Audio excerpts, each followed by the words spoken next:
سر آئین کا کیونکہ آپ نے ذکر کر دیا تو ذرا پہلے ہم بانی بٹیا کی طرف بھی آتے ہیں. وہ یاد آیا کہ سپریم کورٹ کے جو سینئر جج ہیں منصور علی شاہ صاحب, ان کا بیان آیا, انہوں نے صاف کلیئرٹی کے ساتھ کہہ دیا, انہوں نے صاف کہہ دیا کہ جی جو فیصلہ آیا ہے اس پر عمل آپ کو کرنا ہوگا. یہ ہو نہیں سکتا کہ عمل نہ ہو. لیکن رانا ثناء اللہ صاحب اس کے جواب میں کہہ رہے ہیں جی قانون سازی ہمارا کام ہے, اس کے یعنی کہ اس کو دیکھتے ہوئے فیصلے جو کرنے ہیں وہ عدالت نے کرنے ہیں. یہ معاملہ سر کدھر جا رہا ہے آپ کے خیال میں آنے والے دنوں میں؟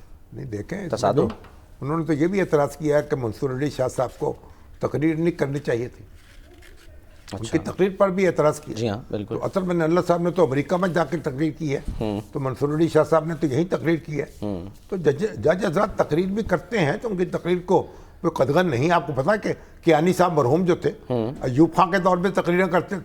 اچھا. اور ان کی تقریریں جو ہیں انہوں نے بلا تازہ پیدا کر دیا تھا قوم میں, اور جمہوریت کی امنگ پیدا کرتی, اور ان کی بڑی افکار پریشاں کے عنوان سے ان کی تقریریں چھپی ہوئی ہیں. تو بہرحال یہ میرا خیال جج حضرات جو ہیں اگر وہ اظہار خیال کرتے ہیں اصولی طور پر, یعنی کسی مناقشے میں الجھے بغیر, تو اس پہ تو ان کی زبان بندی تو نہیں کر سکتے آپ. لیکن سر یہ بھی تو کہا جاتا ہے نا کہ فیصلے بولنے چاہیے, فیصلے بولنے چاہیے, لیکن اگر آپ قانون کی اور کوئی تشریح کر رہے ہیں, کوئی آئین کی کوئی تشریح کر رہے ہیں, اور ایک اس میں کوئی اعتراض کی بات تو نہیں ہو سکتی, ان کو بھی حق حاصل ہے. لیکن اصل بات یہ ہے کہ رانا صاحب کہہ رہے ہیں کہ جو فیصلہ ہے 8 ججوں کا وہ آئین سے تجاوز ہے, قانون سے تجاوز ہے.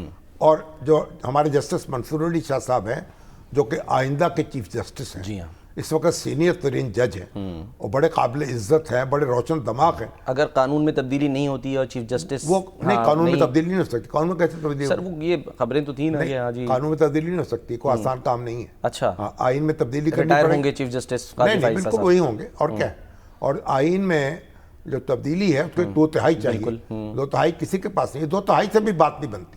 بھٹو صاحب نے 2/3 سے بڑی ترمیمیں کی تھیں, لیکن قوم نے قبول نہیں کی, ان کو واپس لینا پڑا بعد میں. اس لیے یہ تو قوم کا جو اجتماعی ضمیر ہے وہ اس کو قبول نہیں کرے گا. تو ان کا کہنا یہ ہے کہ فیصلے جو ہیں سپریم کورٹ کے ان پر عمل کرنا پڑے گا. یہ بات تو درست ہے, سپریم کورٹ کا فیصلہ تو ماننا پڑے گا. لیکن نظر نہیں آ رہا نا سر جو. تو رانا صاحب جو کہتے ہیں, تو بات نہیں دیکھیں نا, رانا صاحب جو کہتے ہیں, رانا صاحب کو یہ اختیار حاصل نہیں ہے کہ وہ فیصلہ کریں اچھا کہ سپریم کورٹ کا کوئی حکم آئین یا قانون کے مطابق ہے یا نہیں ہے. کیوں سر؟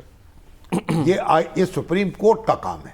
اچھا, وہ بتاتی ہے کہ کوئی قانون آئین کے مطابق ہے یا نہیں ہے, وہ اس کو ختم کر سکتی ہے, اسٹرائک ڈاؤن کر سکتی ہے. انتظامیہ کو اگر یہ اختیار دے دیا جائے کہ وہ عدلیہ کے فیصلوں کا جائزہ لینے بیٹھ جائیں, تو عدلیہ کو کوئی فیصلہ لاگو ہو ہی نہیں سکتا.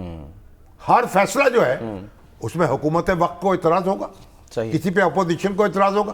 آج بھی آپ دیکھ لیں, آج جب سپریم کورٹ نے فیصلہ دیا 3 رکنی بینچ نے, جس پہ وہ مسلم لیگ نون کے جو 3 ارکان اسمبلی ہیں, جی سر, ان کی رکنیت بحال ہو گئی. دوبارہ گنتی جو ہے اس کو برقرار رکھا ہے انہوں نے, جی ہاں, اور ہائی کورٹ کا فیصلہ قلعدم قرار دے دیا. بالکل. تو جو گوہر صاحب جو ہیں وہ کیا کر رہے تھے, گوہر صاحب اور ان کے رفقا پریس کانفرنس کر رہے تھے کہ یہ فیصلہ تو بالکل درست نہیں ہے, ہم تو یہ فیصلے کو تسلیم نہیں کرتے.